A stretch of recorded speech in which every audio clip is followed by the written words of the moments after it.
Assalamualaikum warahmatullahi wabarakatuh, pemirsa Badan TV dimanapun Anda berada. Senang sekali tentunya pada kesempatan kali ini saya bisa kembali menyapa Anda dalam podcast kita kali ini. Dan pemirsa, kali ini nampaknya kita akan coba membahas soal kesehatan. Kalau bicara soal kesehatan di Provinsi Banten, tentu kita sering mendengar ada namanya Banten Sehat yang merupakan salah satu program dari Gubernur kita Pak Andra Soni Dimyati. Dan pemirsa, ini kalau bicara soal kesehatan, tujuan untuk mewujudkan masyarakat yang Banten yang sehat dan juga cerdas untuk melalui pemerataan akses pelayanan kesehatan. Kita ketahui kesehatan merupakan salah satu indikator penting dalam kehidupan kita sehari-hari. Seberapa berpihak tentunya pemerintah daerah terhadap peningkatan layanan kesehatan di Banten. Nah, kita pengen dengar juga nih pengawasan tentunya dari DPRD. Saya tidak akan bicara sendiri, saya akan ngobrol-ngobrol bersama narasumber kita yang luar biasa. Sudah hadir di sini Bapak Dr. M. Ali Taufik, Pak. Assalamualaikum Pak Taufik. Waalaikumsalam Mas Riki. Kita bertemu lagi nih Pak. Ya, gimana kabar Mas Riki? Sehat? Alhamdulillah sehat Pak. Ini Bapak gimana Pak kabarnya Pak hari ini Pak? Alhamdulillah sehat. Sehat Pak ya. Ini untuk sekarang menjelang akhir tahun, saya pengen tahu dulu nih Pak kegiatan Bapak sehari-hari ini sekarang. Ya, sehari-hari tadi sebelum podcast ini kita sedang paripurna dan juga nanti sore ada lagi kegiatan. Ya intinya selalu ada kegiatan sih. Nggak ada yang kosong Pak ya, full kegiatan. Ya kegiatan ada aja kegiatan. Menjelang akhir tahun nih Pak kan ada Nataru. Nanti protes nggak Pak nih waktunya tersita terus nih sama yang di rumah. Oh, keluarga ya. Iya. Ya, kalau keluarga sudah kita atur. Jadi hari Minggu untuk keluarga. Memang Jadi ada hari spesialnya ya, gitu. antara Sabtu atau Minggu kita selalu prioritaskan keluarga. Ya baik, berarti Memang kadang-kadang ada juga acara di hari Sabtu atau Minggu, tapi kita kadang ganti di hari lain. Oke, berarti kalau misalkan ada acara di hari Sabtu Minggu atau udah mulai was-was berarti. Iya, mungkin kita selip-selipkan di tengah-tengah kesibukan, tetapi memang keluarga itu penting. Jadi Keluarga harus kita prioritaskan juga. Baik, berarti ini tetap sayang keluarga, sayang rakyat juga Pak ya. Iya, alhamdulillah. Keluarga kan bagian dari rakyat. Ya. Ini menarik Pak, kalau misalkan di awal tadi di opening saya bilang saya mau bahas soal kesehatan. Ini mungkin salah satu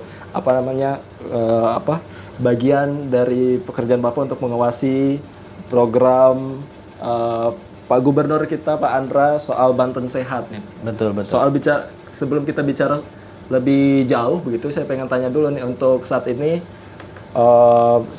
pandangan Bapak gitu kan untuk pelayanan kesehatan, untuk pergerakan Banten Sehat ini di Banten sendiri seperti apa sih Pak? Baik, jadi sebelum kita membahas tentang pelayanan ya, apakah masyarakat Banten ini sudah sehat atau belum? Kalau soal sehat rohani, sehat jiwanya, mungkin masyarakat Banten silahkan dicek ini ya masing-masing. Tetapi yang saya ukur di sini adalah angka harapan hidup, Mas Riki. Jadi yang dipegang angka harapan hidup. Jadi kalau kita mengamati sehat atau tidaknya, kita lihat angka harapan hidup.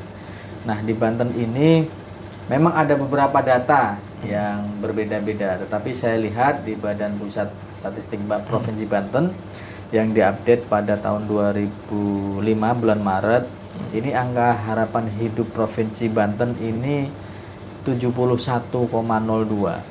Artinya masih di bawah rata-rata nasional yang 74 pada tahun 2024 ya. 2024 ini 74. Artinya Banten masih belum sepenuhnya sehat ini.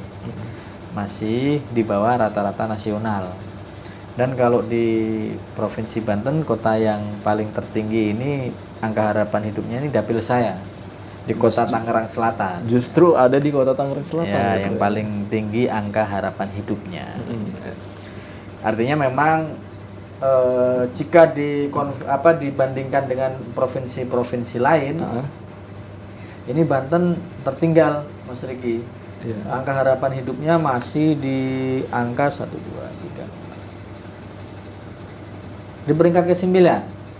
Angka harapan hidup di peringkat ke-9 itu dari yang terendah atau tertinggi, Pak? Dari yang tertinggi. Dari yang tertinggi. Ya, biasanya kan Banten ini kan di Pulau Jawa biasanya selalu menempati 5 besar lah. Tetapi di angka harapan hidup ini justru kalah misalnya dengan Kepulauan Riau, kalah dengan DIY, kalah dengan Bali dan Jawa Timur serta Kalimantan Timur. Ini menurut saya harus segera dioptimalkan program Banten Sehatnya Pak Andrasoni, Mas Riki. Ini kan kalau bicara soal dapil Bapak nih, kalau menurut data statistik Kota Tangerang Selatan ya paling tinggi begitu angka hirupan hidupnya. Betul. Tapi ada catatan-catatan tersendiri nggak Pak? Walaupun mungkin dilihatnya secara statistik lumayan cukup tinggi di Banten. Betul, memang ada beberapa catatan memang. Saya kira hampir sama di seluruh kabupaten kota Banten ya. Ini rumah sakit ini memang selalu penuh. Selalu penuh, kamarnya selalu penuh. Dan juga kadang pelayanannya juga ada beberapa kekurangan sih. Misalnya kalau rawat jalan itu kalau pagi itu selalu full antri juga memang. Ini saya pikir membutuhkan infrastruktur kesehatan yang lebih memadai lagi. Misalnya kalau di Provinsi Banten ada beberapa rumah sakit besar, ini juga selalu penuh. Ini saya pikir apakah masyarakatnya terlalu banyak? Ya, memang kan yang diandalkan masyarakat selalu RSUD ya. Kalau lihat kapasitas jumlah RSUD dengan jumlah masyarakat ini masih jauh dari ideal. Iya betul, masih jauh dari ideal. Di Tangerang Selatan sendiri selalu penuh juga, selalu penuh. Baik, ini kalau kita bicara soal kesehatan kan kesehatan adalah salah satu hak masyarakat juga nih. Betul, betul. Kemudian bagaimana kemudian negara ya harus hadir untuk menjamin kesehatan. Betul. Sejauh apa sih Pak pemerintah menjamin begitu kesehatan masyarakat, khususnya di Banten sendiri? Baik, di Provinsi Banten ini sebenarnya jaminan kesehatan sudah bagus. Kalau kita lihat cakupan universal health coverage-nya itu di Banten sudah mencapai 99%. Artinya bahwa hampir seluruh penduduk masyarakat Banten ini memiliki akses jaminan kesehatan yang memadai melalui program JKN atau program KIS. Nah, tetapi memang kendalanya selalu di fasilitas kesehatan. Di Vaskes ini ya. Vaskesnya ini selalu overload. Maka memang saya pikir juga dinas kesehatan perlu juga menggalakkan peran dan fungsi puskesmas agar bisa terklaster di puskesmas dulu lah. Di puskesmasnya ini dioptimalkan, mungkin diperbanyak puskesmas yang punya rawat inap. Nah, ini menjadi sorotan juga nih, banyak yang tenaga kesehatan justru datang di tenaga kesehatan ini pengen punya fasilitas kesehatan yang memadai, salah satunya rawat inap juga nih menjadi sorotan. Betul, di puskesmas ini agar tidak semuanya terfokus kepada rumah sakit umum daerah. Karena memang tentu jumlah puskesmas dengan rumah sakit umum kan banyakkan puskesmas. Gitu Mas Riki. Ya, saya pikir sebenarnya untuk coverage-nya sudah bagus. Cuman memang fasilitas kesehatannya yang perlu ditingkatkan lagi. Baik, ini kita bicara soal pemerataan kesehatan. Kalau misalkan tadi melihat di Tangerang Selatan mungkin angkanya sudah cukup bagus, tapi kalau kita bicara soal Banten nih secara keseluruhan gitu ya. Betul. Bagaimana kemudian kita melihat rumah sakit, ada beberapa rumah sakit yang berdiri megah misalnya, tapi kalau kita mengintip ke Banten Selatan gitu, ini terlihat berbeda gitu, dari segi fasilitas dan pelayanan. Nah, ini seperti apa sih Pak untuk pemerataan kesehatan, khususnya mungkin disparitas antara Banten Selatan dengan Banten Utara. Memang dari dulu persoalan disparitas Banten Selatan dan Banten Utara ini menjadi perhatian kita semuanya. Tidak hanya di bidang kesehatan sebenarnya, di bidang infrastruktur jalan ataupun di bidang lain-lainnya. Nah, ini menjadi perhatian karena yang pertama memang kalau mengandalkan PAD di kota-kota di Banten Selatan ini tidak bisa. Karena di PAD-nya itu hanya kecil, ada yang satu kabupaten kota itu cuma 900 miliar gitu. Itu pun untuk belanja pegawainya sudah lebih dari separuh gitu. sehingga angka untuk pembangunannya itu kecil sekali. Nah, ini penting karena memang juga PAD kita ini masih berfokus kepada pajak. Sektor pariwisata, UMKM dan lain sebagainya itu masih belum tergarap dengan baik. Sehingga kalau pajak, misalnya pajak kendaraan bermotor itu yang banyak ya pasti di Banten Utara, yang wilayah Tangerang Raya ini, karena banyak di situ orang tinggal, banyak mobilitas di situ. Dan sementara yang Lebak Pandeglang dan lain sebagainya perolehan pajak kendaraan bermotornya kecil karena mungkin sedikit orang yang punya yang bayar pajak di situ.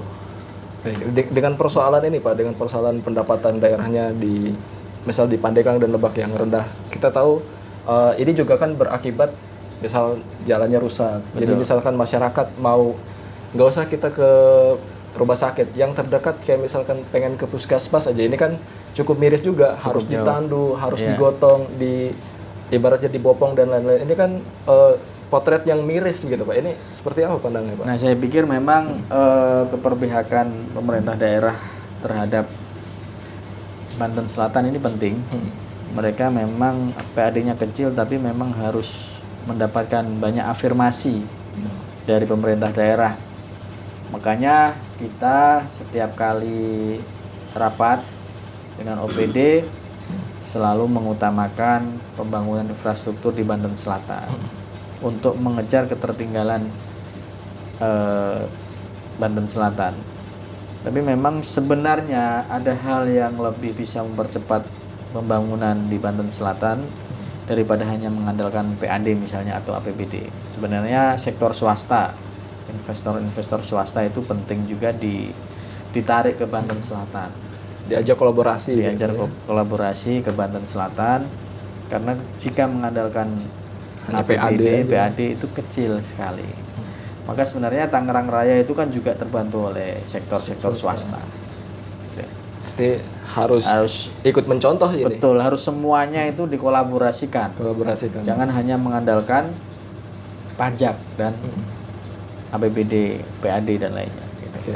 Ini soal pembangunan nih Pak. Iya. Kalau bicara soal di Banten Selatan, kita kemarin itu kan sudah diresmikan rumah sakit di Cilograng dan juga rumah sakit di Labuan. Nah, ini menjadi perhatian juga nih. Sejauh ini Pak, dari pengawasan Bapak mungkin ada keluhan atau ada hal-hal yang memang ini masyarakat rumah sakit ini apakah betul-betul mengakomodir gitu kesehatan ataupun keinginan masyarakat? Iya, rumah sakit ini tentu punya daya tampung ya. Tentu dua rumah sakit ini tentu menambah fasilitas kesehatan. Sebenarnya apa sih yang dikehendaki masyarakat itu ya tentu akses kesehatan itu gampang. Nah, salah satu hadirnya dua rumah sakit besar ini adalah agar masyarakat dapat mengakses infrastruktur pendidikan, infrastruktur kesehatan dengan baik. Nah, ini salah satu upaya dari pemerintah, upaya dari dinas agar memberikan fasilitas kesehatan kepada masyarakat. Ini saya pikir ya sudah sesuai dengan harapan masyarakat meskipun belum 100%. Tentu kekurangan sana sini masih ada. Nah, ini saya pikir juga harus segera dicari solusinya. Cari catatan-catatan yang memang menjadi keluhan masyarakat. Betul, khususnya di Cilograng dan juga di Labuan. Yeah. Baik. Ini Pak, kita bicara Banten kembali nih, Banten Sehat nih Pak. Ini salah satu program utama dari Pak Androsoni juga, salah satu program unggulan juga. Nah, ini sejauh ini kita kan hampir menutup tahun 2025. Apakah sudah berjalan dengan baik Pak? Banten Sehat ya, berjalan dengan baik atau tidaknya saya kembali kepada data. Berarti ini dibalikan ke data. Ya, kembali kepada angka harapan hidup masyarakat Banten. Selama angka harapan hidup masyarakat Banten itu masih di bawah rata-rata nasional, maka program Banten Sehat belum berhasil. Belum berhasil. Tapi kita tetap optimis, kita tetap mendorong agar banyak upaya dilakukan. Nah, kita tetap optimis masyarakat nanti angka harapan hidup masyarakat Banten itu kan naik. Nah ini sekarang Iya betul. sekarang angka harapan hidup masyarakat Banten masih di bawah rata-rata nasional, jadi belum sepenuhnya berhasil. Jadi masih ada catatan-catatan yang memang harus bisa dikejar gitu ya oleh Betul. gubernur kita. Betul. Ini kalau kita bicara soal catatan dari tahun ke tahun dari gubernur Pak Andra atau sebelumnya Pak WH dan lain-lain ini kan selalu ada ini Pak pemerataan akses kesehatan ini Pak yang selalu menjadi persoalan tiap tahun gitu. Sejauh ini program-program yang diberikan apakah ini menjawab persoalan yang bertahun ini Pak? Ya, sepenuhnya sebenarnya masih belum menjawab sih, karena memang disparitas antara Banten Selatan dengan Banten Utara ini masih sampai sekarang masih jauh. Ya. Nah, sebenarnya memang kalau angka harapan hidup itu juga misalnya bisa terlihat di data yang Banten Utara misalnya Kota Tangerang Selatan 73, Kota Tangerang dan Kabupaten Tangerang itu 70 dan 72. Sementara yang Banten Selatan, Lebak, Pandeglang itu angkanya kepala 6, 65 dan 68. Ini artinya masih belum menjawab pemerataan kesehatan. Jadi masih timpang. Masih ketimpangan yang terjadi sebetulnya sudah menjadi persoalan tahunan gitu. Artinya ini berarti harus benar-benar merubah. Apakah harus berubah strategi atau apa Pak sebetulnya Pak? Kalau harusnya sih begitu. Strateginya harus diubah. Memang kalau kita lihat data angka harapan hidup di Provinsi Banten terus naik ya. Di beberapa kota, kabupaten kota juga terus naik. Tetapi naiknya Banten Selatan dengan Banten Utara ini itu yang menjadi persoalan ini. Betul, Banten Selatan naik tapi perlahan. Banten Utara naiknya lebih cepat. Nah, ini harus diganti strateginya. Ya, saya pikir strategi yang paling bagus adalah mengajak sektor swasta untuk berkolaborasi dan berinvestasi di Banten Selatan. Namun kan swasta juga mau menginvestasi di sana kan melihat juga infrastrukturnya kan. Nah, ini yang sedang dijalankan Pak Andra Soni ini adalah untuk membuat infrastruktur. Di antaranya misalnya Jalan Bang Andra itu mungkin saya pikir dilaksanakan dulu untuk menarik investor ke sana. Yang nantinya akan berkesinambungan juga menarik investor, terus juga meningkatkan indeks kesehatan masyarakat kita di Banten. Betul. Nah, ini kita bicara soal kesehatan juga tentu bicara soal pelayanan nih Pak. Nah, ini seperti apa sih Pak untuk pelayanan-pelayanan yang emang berada di bawah ibaratnya di bawah pemerintah Provinsi Banten, di rumah sakit yang memang berada di bawah naungan Provinsi Banten, khususnya mungkin di dapil Bapak sendiri ada temuan-temuan begitu Pak? Pelayanan kesehatan ya, memang saya sendiri seringkali mendapat keluhan dari masyarakat bahwa fasilitas ruang inap itu selalu penuh. Bahkan ada beberapa yang dirawat di unit gawat darurat sampai bermalam gitu. Ini menjadi catatan buat Dinas Kesehatan. Bagaimana supaya mengoptimalkan puskesmas. Setidaknya diberikanlah stimulasi kepada puskesmas untuk membuat rawat inap. Nah, saya lihat juga anggaran Dinas Kesehatan di Provinsi Banten ini juga lumayan besar. Kalau nggak salah nomor 2 setelah Dinas Pendidikan. Pendidikan, kesehatan. Ya, ini anggarannya cukup besar. Anggarannya cukup besar, 1 triliun lebih. Nah, ini saya pikir cukup untuk mengoptimalkan puskesmas di setiap kelurahan atau perdesaan. Karena kalau puskesmasnya memadai, masyarakat pasti dong akan lebih senang memeriksa kesehatan di puskesmas karena lebih dekat dari tempat tinggalnya. Betul.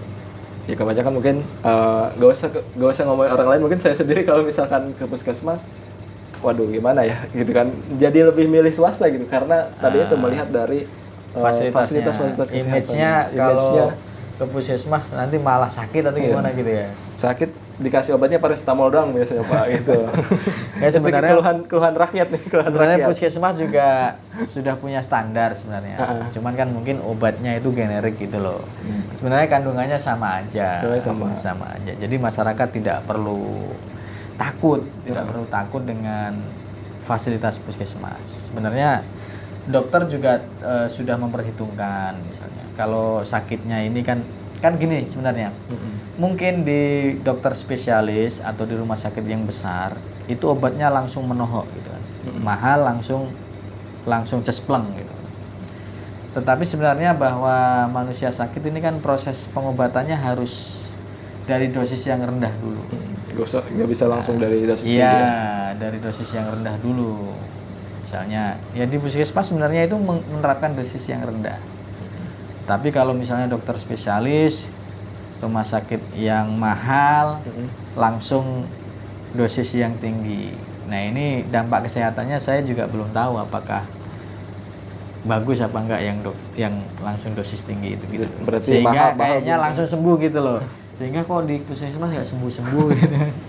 Apa jangan-jangan suges aja gitu ya? Ya, sebenarnya perhitungan dokter di puskesmas juga sudah. Padahal sama aja. Iya, Jangan-jangan sudah suges bagus, aja ya. nih dari saya nih. Iya. Ini Nah, jadi pertanyaan juga Pak, kalau tadi kan anggaran dari untuk dialokasikan ke kesehatan kan peringkat kedua tertinggi. Nah, dorongan untuk meningkatkan pelayanan ini dari Komisi 5 seperti apa sih Pak? Ya dorongannya kami selalu membuka ruang aspirasi kepada masyarakat.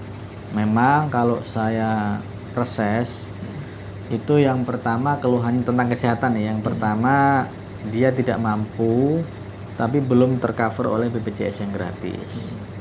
Ini sebenarnya sudah saya saya kasih solusi untuk membuat surat tanda tidak mampu nanti dibawa ke dinas sosial lalu dibawa ke puskesmas.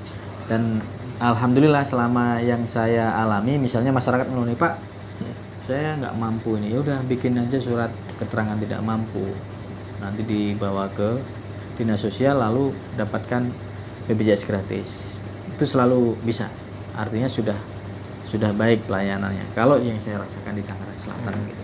Karena langsung didorong terus Pak ya? Ya langsung didorong terus. Ya, baik. Tak terasa Pak, kita waktunya terbatas mungkin nanti ngobrol. Iya. Hampir setengah jam kita menemani para pemirsa Batan TV di rumah. Mungkin untuk penutup perjumpaan kita di kesempatan kali ini, ada pesan yang ingin disampaikan kepada masyarakat Banten Pak? Baik, Silakan. tentang kesehatan ya. Sebenarnya obat mujarab atau obat yang paling bisa menjaga kesehatan itu adalah diri kita sendiri.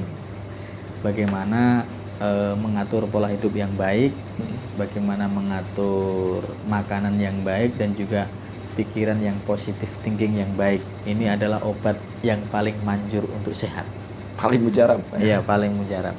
Baik, terima kasih Pak. Ya, sama-sama Mas Riki. Sehat selalu Mas Riki. Baik pemirsa, itulah perbincangan kita. Selalu gaya hidup sehat ini menjadi salah satu pedoman lah untuk kita. Jadi obat terbaik ya mencegah gitu kan. Mencegah lebih baik daripada mengobati. Akhir kata saya Riko Sadi dan kru yang bertugas pamit undur diri. Sampai jumpa. Wassalamualaikum warahmatullahi wabarakatuh. Waalaikumsalam warahmatullahi wabarakatuh.